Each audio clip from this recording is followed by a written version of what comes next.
Presiden Prabowo Subianto dan Presiden Vladimir Putin sepakati 4 MOU strategis.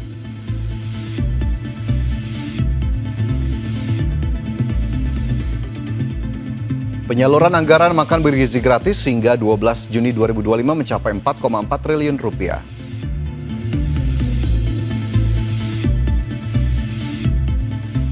Pemerintah Iran menuding WhatsApp sebagai alat mata-mata Israel.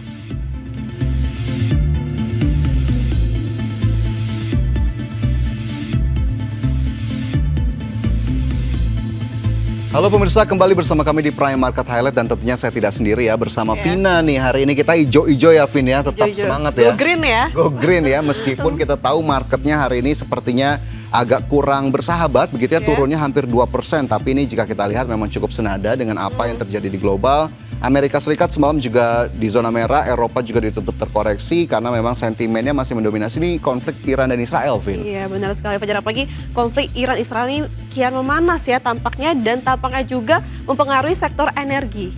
Ya. Ini karena Karena Iran sendiri seperti kita tahu ya produser minyak ya, jadi patut diperhatikan ya nanti harga minyak mentah dapat diperkirakan mungkin naik ya jika konflik ini terus berjalan gitu. Ya apalagi memang ada kekhawatiran terutama dari pelaku pasar global bahwa Amerika Serikat akan kemudian turut serta dalam konflik ini menjadi penengah atau justru menjadi kompor lagi ya Vin ya di antara Iran dan Israel, karena Trump sendiri sudah meminta Iran untuk kemudian menyerah secara dalam tanda kutip menyerah langsung saja lah begitu, tidak usah kemudian memperpanjang konfliknya. Tapi ini kemudian kita akan lihat lagi bagaimana kemudian dampaknya terutama terhadap perekonomian global dan juga bagaimana sebenarnya respon Indonesia terhadap konflik ini. Baiklah, nanti kita akan gali lebih lanjut pemirsa, dan tentunya Anda juga bisa menyaksikan live streaming kami di idxchannel.com. Saya Fajar Wayong. Dan saya Vina Munawar. Inilah Prime Market Highlights.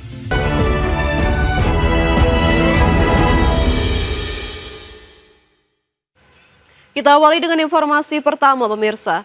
Presiden Prabowo Subianto tiba di Rusia dan melakukan pertemuan khusus dengan Presiden Rusia Vladimir Putin atas undangan spesialnya.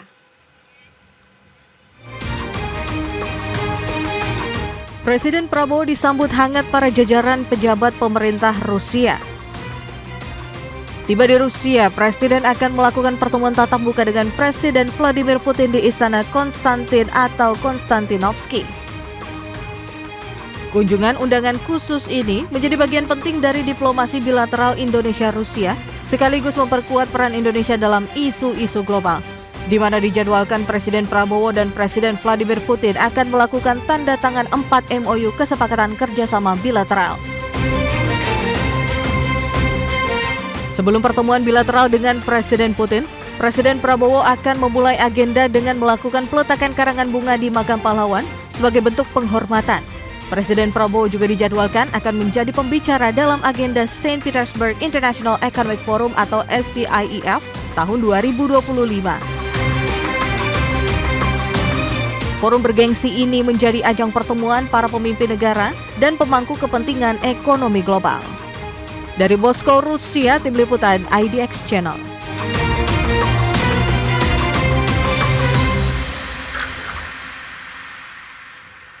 Ya, berikutnya pemirsa, Menteri Luar Negeri yang turut mendampingi Presiden Prabowo Subianto bertemu khusus Presiden Vladimir Putin mengungkapkan bahwa pemerintah Indonesia telah menetapkan status siaga 1 di KBRI Teheran.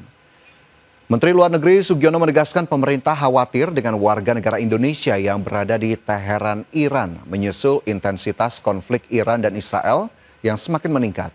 Untuk itu pemerintah segera mengevakuasi 380 WNI di Iran melalui jalur darat.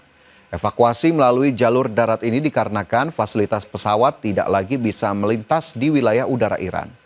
Menlu telah melakukan komunikasi dengan beberapa negara tetangga Iran agar WNI dapat diberikan kemudahan saat melewati wilayah perbatasan. Menurut Sugiono, para WNI saat ini terancam keselamatannya karena serangan akibat konflik Iran-Israel semakin meningkat. Pemerintah Indonesia sendiri berharap ketegangan antara Iran dan Israel dapat segera berakhir.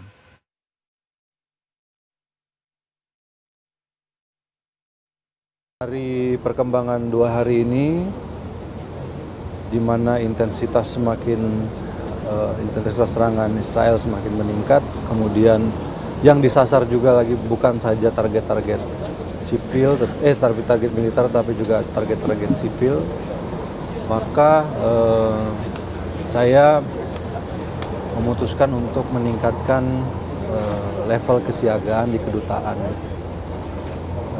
Iran, di kedutaan Tehran, menjadi dari level siaga 2 menjadi level siaga 1. Kemudian mulai juga melaksanakan langkah-langkah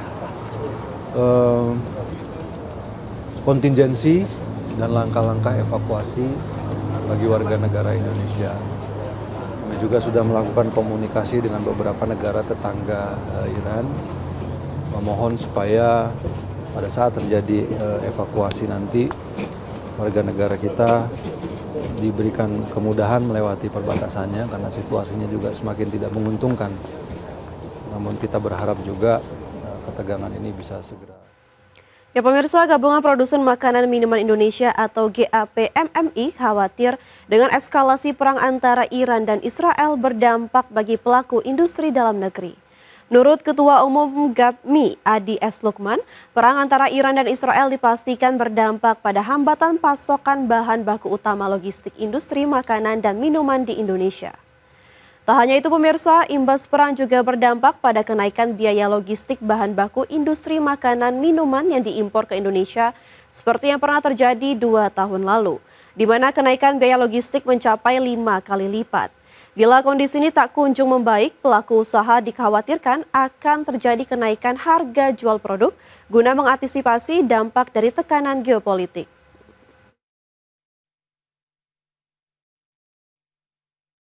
Yang waktu 2 tahun lalu itu pernah sampai 4-5 kali lipat biaya logistiknya ke negara-negara yang terdampak.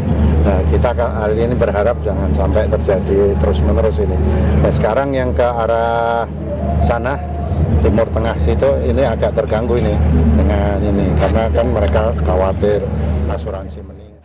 Ya pemirsa dan Fajar, ya memang peran Iran-Israel terasa jauh ya dari Indonesia, namun tetap saja akan berpengaruh terhadap logistik ya di global, di mana hal ini ditakutkan oleh pelaku usaha dalam negeri tadi bisa memperhambat logistik dan bisa ujung-ujungnya menaikkan harga ya pelaku industri global, dan ini tantangan juga bagi pemerintah dan juga pelaku industrinya untuk memitigasi atau bersiap-siap nih bagaimana untuk mencegah kenaikan itu atau bagaimana untuk mencegah keterlambatan logistik yang disebabkan oleh ketidakpastian global saat ini.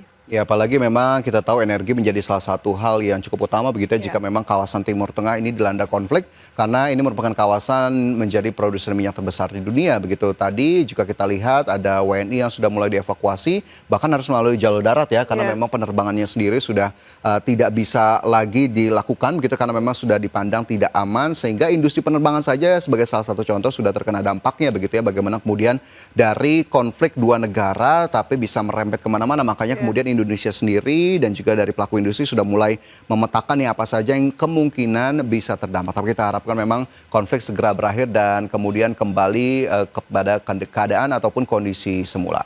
Baik, kita bergeser ke informasi lainnya. Pemirsa, Dirjen Bea Cukai Kementerian Keuangan Jaka Budi Utama memastikan rencana pemberlakuan cukai terhadap minuman berpemanis dalam kemasan atau MBDK tidak akan diterapkan pada tahun 2025. Meski tidak memberikan penjelasan lebih lanjut mengenai alasan dibalik penundaan penerapan cukai MBDK tersebut, Jaka menyebut kebijakan pengenaan cukai MBDK dapat diterapkan di masa mendatang.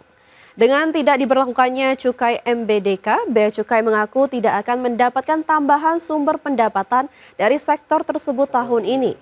Padahal potensi penerimaan dari cukai minuman manis diperkirakan dapat menyumbang angka signifikan pada pendapatan negara.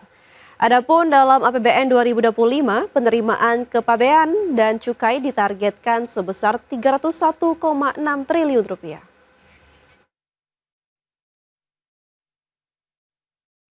Dan saat ini mungkin itu sampai dengan rencana tahun 2025 sementara tidak akan diterapkan. Mungkin kedepannya mungkin akan diterapkan. Berarti bagaimana cara menutupi? Ya tentunya dengan komponen-komponen penerimaan yang dibebankan kepada Bea Cukai, tentunya saya mohon doanya dari para awak media bahwa Bea Cukai bisa memenuhi target yang dicapai oleh Bea Cukai.